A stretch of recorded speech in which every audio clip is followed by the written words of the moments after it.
ఉన్న బంగారాన్ని విడిపించి ఆ రోజు ఆన్లైన్ రేటుకే మేము కొంటాం. Sharma gold company. ఆస్తి కోసమో డబ్బు కోసమో తాను పోరాటం చేయడం లేదని మంచు మనోజ్ క్లారిటీ ఇచ్చాడు. తనను తొక్కేయడానికి భార్యా పిల్లల అంశాన్ని తీసుకొస్తున్నారని ఆరోపించారు. కుటుంబ వివాదం నేపథ్యంలో జల్పల్లిలో మనోజ్ మీడియాతో మాట్లాడారు. నేను చేసేది ఆత్మగౌరవ పోరాటం. ఇది నా భార్య పిల్లల రక్షణకు సంబంధించిన విషయం. నన్ను అణగదొక్కేందుకు నా భార్యను బెదిరింపులకు గురి చేయడం, నా 7 నెలల పాపను దీనిలోకి లాగడం, నా పిల్లలు ఇంట్లో ఉండగానే ఇలా ప్రవర్తించడం సరికాదు. పోలీసుల వద్దకు వెళ్ళి రక్షణ కోరాను. నాకు అన్ని విధాల రక్షణ కల్పిస్తామనే వారు నా మనుషులను బెదరగొట్టి వేరే వాళ్ళను లోపలికి పంపించారు. నా మనుషులను ఇక్కడి నుంచి పంపించే అధికారం పోలీసులకు ఎక్కడిది? ఫిర్యాదు తీసుకున్న తర్వాత ఏకపక్షంగా ఎందుకు వ్యవహరిస్తున్నారు? నాకు మద్దతు కోసం ప్రపంచంలోని అందరినీ కలుస్తా అని మనోజ్ వ్యాఖ్యానించారు.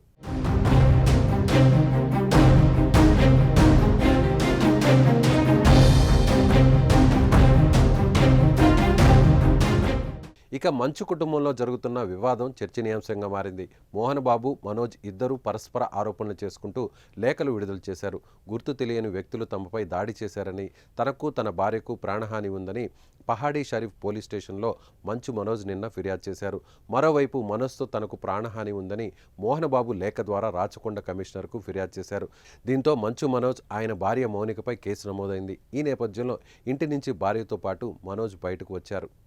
నేను ఆస్తి కోసమో డబ్బు కోసమో ఈ పోరాటం చేయట్లేదు.